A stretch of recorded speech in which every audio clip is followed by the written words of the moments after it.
Shalom Sobat Muda, kembali lagi dengan saya Baby Lemela. Dan kali ini saya akan mewawancarakan Maria dan Keisha. Nah, bagaimana sih cara anak muda menghadapi isu toleransi dan hoaks-hoaks di luar sana? Kita akan membahas tentang literasi iman.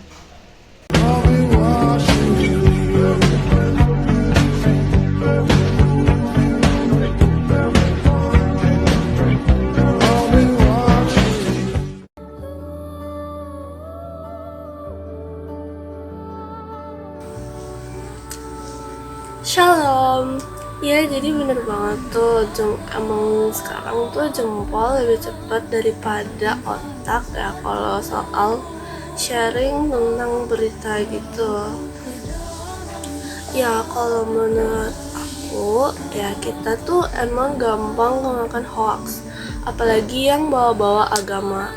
Dan hal tersebut tuh bisa terjadi karena dua hal utama, yaitu dikarenakan emosi dan rasa takut ketinggalan.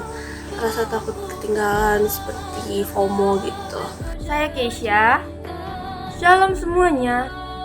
Kadang kita saking semangatnya pengen kasih tahu orang, jadi lupa ngecek benar atau enggaknya. Padahal di Amsal 14 ayat 15 dibilang, orang yang tak berpengalaman percaya kepada setiap perkataan, tetapi orang yang bijak memperhatikan langkahnya. Kita dipanggil buat krisis, bukan asal telan.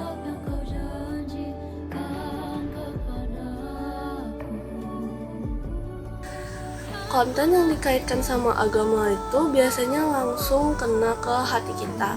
Jadi ketika ada sesuatu yang seolah-olah membela atau menyerang, kita jadi lebih cepat bereaksi tanpa benar-benar pikir panjang. Nah, yang kedua ini tuh berkaitan sama fear of missing out, yaitu FOMO yang tadi. Nah, kalau ini tuh kita kayak nggak mau ketinggalan informasi sama sekali gitu, apalagi yang lagi viral-viral sekarang gitu. Jadi kita tuh ngerasa kayak harus cepat tahu, cepat respon juga, bahkan kadang langsung share aja gitu. Padahal justru di situ jebakannya. Karena semakin kita merasa harus cepat, semakin kecil kesempatan kita untuk berpikir jernih. Ingat kisah orang Samaria.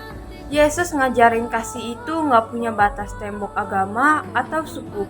Kalau kita ikutan benci, kita kehilangan jati diri kita sebagai murid Kristus. Iya, aku setuju banget sama cerita orang Samaria itu. Dan menurut aku, hal kayak gini tuh justru kelihatan jelas di kehidupan kita sehari-hari. Kayak contohnya nih, contoh sederhananya aja tuh yang kayak di grup WhatsApp gitu. Kadang ada topik yang sensitif, entah soal agama, opini, atau isu yang lagi viral. Terus ada orang yang langsung share berita itu tanpa dicek, atau kasih komentar yang cukup provokatif seperti mancing gitu. Nah, di situ biasanya emosi kita langsung naik, pengen bales, pengen membela, atau bahkan ikut-ikutan menyudutkan. Padahal kalau kita balik lagi ke pembahasan tadi, seringkali itu dipicu sama FOMO dan emosi yang keburu tersulut.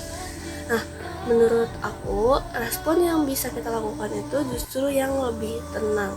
Misalnya kita nggak langsung ikut memperkeruh suasana, tapi coba klarifikasi dengan baik, atau kalau memang belum yakin ya mending diem aja sih, sama paling kalau bisa cek kebenarannya. Kan bisa kita cek googling gitu, atau misalnya tanya ke teman-teman kita yang benar gitu soal berita yang lagi viral-viral ini.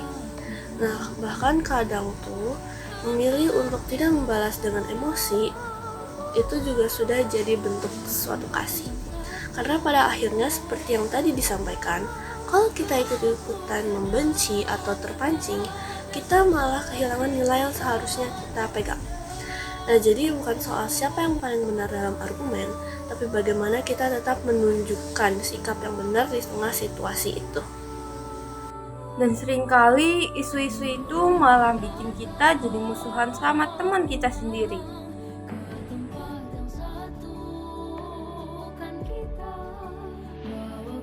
Oke, jadi tipsnya ya ada 3 S. Yaitu tipsnya ada 3, yaitu 3 S. saring sebelum di-sharing. Yang kedua, itu stop di kamus kalau beritanya ragu-ragu. Yang ketiga, itu selalu cek kebenarannya. Dan selalu minta hikmat Roh Kudus sebelum bertindak di media sosial.